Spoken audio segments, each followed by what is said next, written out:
Try and catch up, and what I want to do is I want to set the scene for option 6, give you a bit of background so you can understand it, and then between various of us we're going to go through some more of the details. And I just want to try and explain why we think this is a smart solution for getting from Camb to Cambridge. So this guy is smart, and this guy was smart. This guy's not smart, this guy's an idiot, and this guy is also not smart because he is trying to use a sledgehammer to crack a nut. And I want to talk about sledgehammers and nuts in this presentation. So, start with nuts. So in the city deal context, the nut is this. We need better bus journeys between Camb and Cambridge. Better than what? Better than this, I guess. This is the current City 4 service. So it spends about half an hour going around Camborne, 22 stops. It then takes 18 stops to get from the edge of Camborne into Cambridge, and that takes 22 minutes off peak and 32 minutes timetable at peak, and possibly takes longer. So that's what we've got to get better than. But let's not only think about that, let's just think what this route is. So what this route is a 9.5 mile distance between Camb and Cambridge. And if we break it down, there's 4 distinct sections. There's about 5 miles, so just over half of it is in fact served by a big dual carriageway with a 70-mile-an-hour speed limit and a parallel single carriageway, the St Road, people sometimes call it the old A428. Then there's a 2-mile stretch down Madingley Rise to just over the M11, which has a 50 and then going down to a 40-mile-an-hour speed limit. There's about 1.5 miles of A1303 in the urban area, and then a last 1 mile through the city on predominantly restricted roads. And if we look at what we actually get with those roads, we get a big area of over 5 miles where there is no congestion. It's on the dual carriageway or on the St Road. Then we get a bit where there are rush hour delays, predominantly morning inbound. And then we get a bit where there is minimal congestion, minimal to no congestion. So let's have a look at that. This is the dual carriageway. That's a photograph yesterday morning from Scotland Farm Bridge, and you can see there's no traffic. And there's never any traffic. It's an uncongested highway. We know that because our friends at Atkins have told us that. There is a large amount of additional capacity, apologies for the spelling mistakes, not mine, on this dual section to accommodate additional demand at this point in time. In fact, we know from Atkins that this actually is, we've got so much capacity that even if you doubled the amount of traffic, which is not forecast ever to happen, you still would have enough capacity. It's forecast to perhaps increase by about 30% over the next 15-20 years. That's the dual carriageway, and then the other one is the single carriageway, St Road. That's St Road yesterday morning, 7:30, and that's me standing in the middle of the road taking a photograph, not getting run down because there were no cars. So we know that there is no congestion, and at the other end of the route, we have this, which is a place where only buses can go, and there's no congestion because only buses are allowed there. However, we know that there are areas where there is congestion, and here it is. This is Madingley Rise. And we know that, according to Atkins, in the access study, that there are average delays of about 4.5 minutes in the peak. Sometimes it's more, and there is some sort of degree of unreliability. So, let's have a look at this, what this means in terms of our nut, in terms of getting from Camb to Cambridge. 6 minutes, roughly, on a 70-mile-an-hour dual carriageway. About 4 minutes off peak when there's no traffic, or 8 to 12 minutes peak when there is traffic to get down Madingley Rise over the M11, and then about 7 minutes to get into the centre of the city, by which I mean, let's say, Grand Arcade and those bus stops. So 17 minutes off peak, maybe 21 to 25 minutes peak, but unpredictable. And that kind of ties up with the slightly odd numbers that we had a little bit earlier, sort of in the right ballpark. So here's the summary of the nut. The nut is a 9.5 mile route, 80% of which is uncongested, okay, because it's got a dual carriageway, because there are other restrictions. There is peak hours congestion on Madingley Rise, inbound in the morning, about 4 minutes, negligible outbound, and the City 4 service is not very good because it spends a lot of time picking up in Camborne and then it keeps stopping on its way to Cambridge, and so it's rather slow and unpredictable. Right, nuts done. Sledgehammers. Okay. Sledgehammers. So here is a sledgehammer. Sledgehammer called option 3. So this is an offline dedicated busway all the way from Camb to, well not Camb, actually to Grange Road, possibly, we're not sure, which goes through mostly open country and greenbelt in order to get people rapidly from Camb to Cambridge. So let's have a look at a summary of option 3. So it's fully segregated. Well, it's not actually fully, it's fully segregated as far as the West Cambridge site, possibly Grange Road, okay? And it's segregated. And it's segregated, segregated, and it's segregated, and it's got a good strategic fit because it's segregated. So I think we've got a reasonable measure. But it's not all good news. There are some downsides to it. One downside is this. It has only a modest impact on demand for public transport, and in fact, despite the journey time improvements, commuting and business trips taken by car are much faster than those taken by public transport, and as such there is minimal modelled mode shift to public transport. So let's summarise it again. Let's go through this. So it's segregated as far as West Cambridge site, whether it's needed or not, and mostly it's not. It's not segregated between Grange Road and the city centre, where there may be significant risk of congestion. It costs £207 million, which is somewhere between £10,000 and £20,000 for each resident of the Camb and that particular area. It's environmentally damaging, has overwhelming public opposition. It's long and difficult to implement. There'll be a public inquiry, there's land take, quite a lot of it. There are significant construction risks, as we know from other big busway projects that have been undertaken. And it won't actually work, because it will not drive modal shift to any significant degree. Apart from all that, it's fine. So, now that's the background that led us into trying to come up with a more smart solution. And these are the sorts of thoughts that we had. So we tried to be solution orientated, and there's been a lot of input into this proposal. And the background is that people buy on benefits, not technical attributes. And anybody who's done any marketing will understand that. People buy on the benefits to them. Segregation is not a worthwhile end in itself. Okay, it is a technical attribute, but it's not in and of itself useful. It can be useful to bypass significant congestion, but clearly it is not worthwhile where there are fast and uncongested roads already in existence. Online segregation can be just as effective overall as offline, particularly if you take into account the broader picture. So, for example, you can have possible advantages in terms of flexibility, connectivity, convenience to people by using existing highways rather than running through open country. So the target benefits that we want to try and achieve are fast, frequent and reliable, okay? But bear in mind, none of these are likely to be materially better than going by car on a 9.5 mile trip. It's just, that's sad but true. You're probably not going to get that. What you can possibly hope to get is cost effectiveness if you make the journey cheap enough, because you could perhaps save people on petrol and you can save them on parking. But you need reasonable fares to be able to do that, okay? You can get environmental benefits. You can win in terms of things like ease and productivity, because you've got a chauffeur, so you can perhaps work on the bus, okay? So those are the sorts of the way we need to think. We need to think not in terms of technical attributes, but what could we deliver to people to get them to go on public transport rather than using their cars. And we believe that we have a smart solution that is actually tailored to the need that there is. Segregation where it's actually needed and where it's going to deliver benefit, not just willy-nilly. Something that's fit for purpose, that's adequately fast, frequent and reliable. It's not everything is all about that, but it's adequate and it's fit for the purpose that you set out for. A proportionate investment, not a ridiculous investment for a relatively small number of people and negligible benefit, a proportional investment in the corridor. Environmentally sensitive, so that people can buy into it. And something with community support.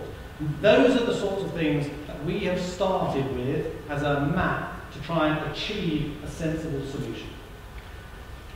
I'm now going to move on to the actual details of the route. So I'm going to hand over, I think, to start with to Steve to talk about the first third of the route. Okay, well thanks. I'm doing this without actually being prepared. I was asked at 10 o'clock this morning to do this and I haven't really seen this.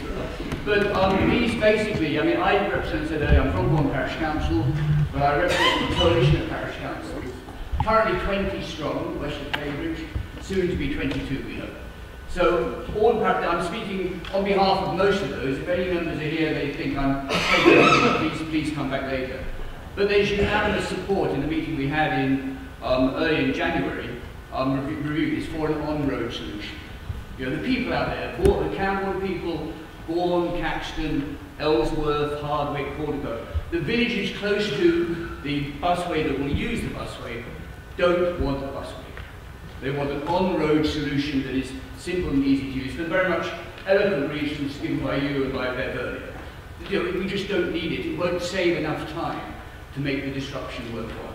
And it's also with buses, you can get closer to where people live, in both in Camb and in Hardwick and Portico, than you can if you have to put a busway through. So we're 100% behind this. I think the modal shift argument is very important, because I think the way this busway came from is where the councils, but particularly South Cambs, has wanted to justify a very bad planning decision 5 to 10 years ago, which was to build, you know, a long time earlier than that, Cantrill, but then West Camb and the ideas of Bourne Airfield. The ideas of satellite settlements. If you go for that model of development, you have to have a busway to connect. That was the thinking. So how can we then say, now we know that most people in Camb, something like 70% of people commute by car, not by bus. Okay, we have a bit of modal shift, it might go 60 to 10 or something. But we know that people in West Camborne, just as in Camborne, in Bourne Airfield, if it's ever built, will travel by car, they won't use the bus.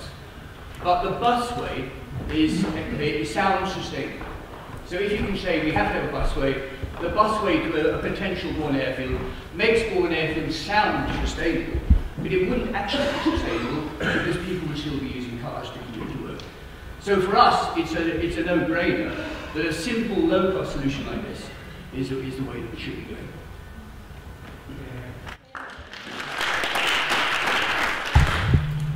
Me again. I'm just going to handle the central section from Antony March down to the M11, and then I'll hand over to Rob for the last bit. So the idea here is that when they've come on road down the 428 or the St Neots Road, so express buses could use the 428, and the slower stopping services could use the St Neots Road. They then pass to the Madingley March roundabout, and we would propose some kind of segregation or signalisation to allow the vehicles go round or across that roundabout without interacting with cars and straight onto a central bus lane, not a guided busway taking up a large amount of carriageway and costing £40 million, but a simple single or double bus lane. Now we believe actually a single bus lane with tidal operation is more than adequate. Why do we believe that? Because the only real issue is inbound congestion in the morning and the tiny amount of delay, sort of 20 seconds of delay outbound in the afternoon rush hour. There's no point in having two gaping bus lanes which are hardly going to be used. They're going to have 9 vehicles an hour going up and down when they're virtually the whole of the time not even passing congestion. Seems a complete waste of time. So you're better off having just a single lane with tidal operation that can go down the central Madingley Road, minimal cost, minimal disruption, very easy to engineer. There are plenty of examples of this around the world that we can draw on, and there is even a nice central bus lane, single central bus lane in the City Deal's own design guide, so they know it can be done because they've got a lovely photograph of it.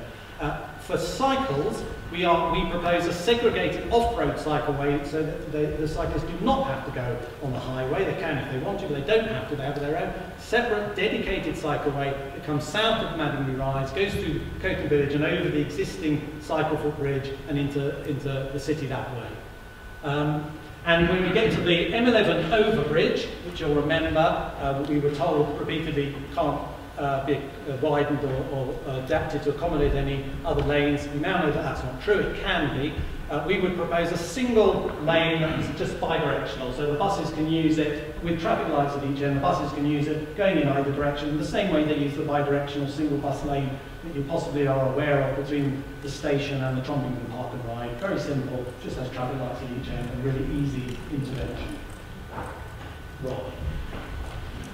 Hi, thanks. I'm Lord Cantrill, I'm one of the ward councillors from Newnham. And before I jump into the proposals east of the M11, I just wanted to make a few general observations. Firstly, it really does sadden me that the City Deal Board has put the LLF in this position tonight. And it saddens me because the LLF, this is a very distinct LLF. Historically, LLFs do not have people other than elected representatives on it. We made a very conscious decision very early on to bring other parties onto the LLF, so as residents, associations and other key stakeholders, because we wanted to hear the views and the voice of residents and other key stakeholders. And so it really does sadden me that the City Deal Board, and in particular those elected politicians who make the decision on the City Deal Board, one of them is here tonight, did not listen to residents in October about the decision to move forward with option 3A. And it really saddens me that we are forced to come forward with our own proposal. But the final thing I would say, I've lived in Newnham for 20 odd years, and the one thing I really find out about Newnham, I'm really proud of the community spirit. It's cohesive, where residents come together and act together. And what I've found in the last few months, and in particular the last few weeks and days, really makes me sad, because we have residents pitched against residents. And it's human nature, because the City Deal has put us against each other. Rather than actually us being united against the City Deal and having a strong voice, we are divided. And so whatever the outcome of the discussion this evening, I beg you, please, we should be united against the City Deal Board, because that is the foe, not fellow residents, not other people or other neighbours. It's the City Deal Board. So with those comments, I'd like to move on to the proposals. And as I think indicated earlier, these proposals aren't official proposals of the LLF at this point.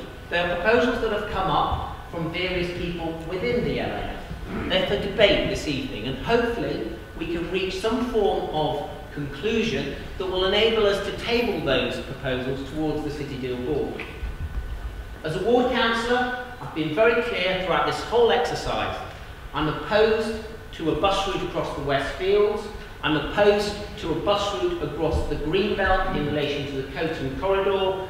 I'm opposed in terms of a bus route that goes down some of the very sensitive streets of West Cambridge, and I'm opposed to a bus route going down Manley Road.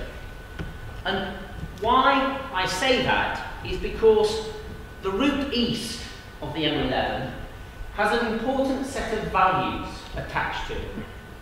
The values of the West Field. It's at the heart of the local plan, the green belt that we are preserving, that the City Council on a democratic basis have brought forward and is now being scrutinised by government inspectors. At the heart. The important conservation area of West Cambridge, illustrated from roads like Adams Road, Herschel Road, Cranmer Road. They provide an important transition of the city from urban to rural, providing this lovely semi-rural feel. And finally, Manning Road. Manning Road is a road coming into the city, like other roads, but its importance is cast by the City Council's decision to undertake a very specific analysis of it as an approach road into the city. And it defines it as a green, leafy approach into the heart of the city centre. So for all those reasons, there should not be a bus route along any of the options east of the M11. So what is the proposal then, you may ask? It's very straightforward. Step one, simple demand management measures, scrap the park and ride charge, and address the issue of on-street parking in West Cambridge and in Newnham in general. that will lead to a modal shift. People will move back to the park and ride. And one of the big issues around congestion, particularly in relation to Manningley Road and other Newham roads, it's the fact that park and ride charge results in commuters doing what is human nature. They will park for free, get out of their car and walk. And that's at the heart of this proposal. Because what we're going to propose is actually, there is an integrated transport hub on the West Cambridge side. That transport hub will deliver 3 buses to the north, and that's what's being proposed in terms of the city deal proposals. They would go through the northwest Cambridge site onto the new science station railway station. 3 buses from the transport hub on the West Cambridge site would go south on the Western Orbital, as we described, and then 3 buses will continue on to the city along Manningley Road on the existing infrastructure, the existing tarmac. Because actually, as a result of step 1, the amount of private traffic on that road will have been reduced to alleviate it for those buses to transverse on, most probably into Northampton Street. And then the other simple measure is to actually provide high quality cycle pedestrian routes into the city centre. Commuters are already doing that by parking their cars, for example, on Wilberforce Road and walking in. So their ability to actually traverse into the city centre is already there. And what that does is it buys us time. It buys us time to look at things which are far more imaginative, such as tunnels, all those options that we as a creative city, an intellectual city, should be looking at, not something rudimentary like buses.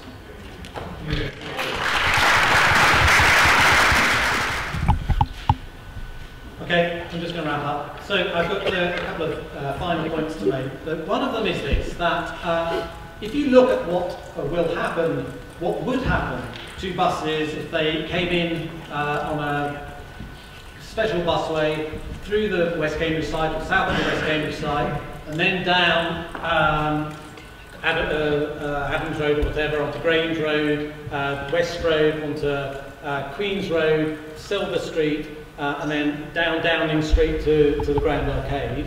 That is actually about 2.1 miles. To get back, you can't go back because Downing Street is one way. You have to go all the way around, all the way down, all the way around, and then you can get back. That's 3.7 miles. 30, so that's about 20 minutes actually round trip if you come in on the south. If you just stick with what we've got, which is the use of Manningley Road, Bridge Street, down Bridge Street, round Jesus Lane, down Emmanuel Road, most of which, of course, remember, is car-free, no congestion. 2.3 miles in, 2.1 miles back, if you go up Oxford Street, 14 minutes. So, in fact, 6 minutes less. So, in fact, it turned out that the expensive busway didn't even gain us 6 minutes. It seemed to have gained us about 0 minutes. But even if it did gain us 6 minutes, they're going to be lost in that last little bit going through town. So really, you have to wonder why on earth it would possibly be of any merit to spend all that money for something which is probably going to end up worse. So what have we got for option 6? So we have a fit-for-purpose scheme. Okay, we've got all the benefits of an offline segregated scheme, but at a fraction of the cost. We've got attractive journey times, we've just seen it, 20 minutes to the city centre, probably less than half an hour all the way to Addenbrooke's or to the Science Park, even at peak. We have something that's financially responsible. We have probably about 30 million of capital construction costs, possibly not even that. We have not brilliant value for money because we know that there aren't that many people in the corridor, but still, it's better than 1, which means it's not terrible, it's not 0.2 like option 3. Minimal environmental impact, and it is got, I hope, community support. That's what we're going to discuss tonight, okay? And then it wins on everything else, okay? It's got great strategic fit. We put it through that MCAF matrix thing, and it scored brilliantly, 93 points. It supports high-quality public transport. It's convenient and flexible. The location of the route, the park and ride at Scotland Farm, they're accessible to communities west of Cambridge. It's got connectivity, the Western Orbital, as Rod just said. It's future-proof.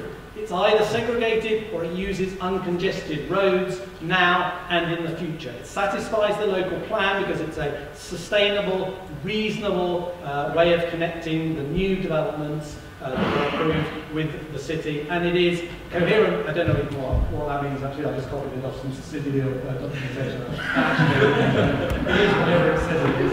And the result is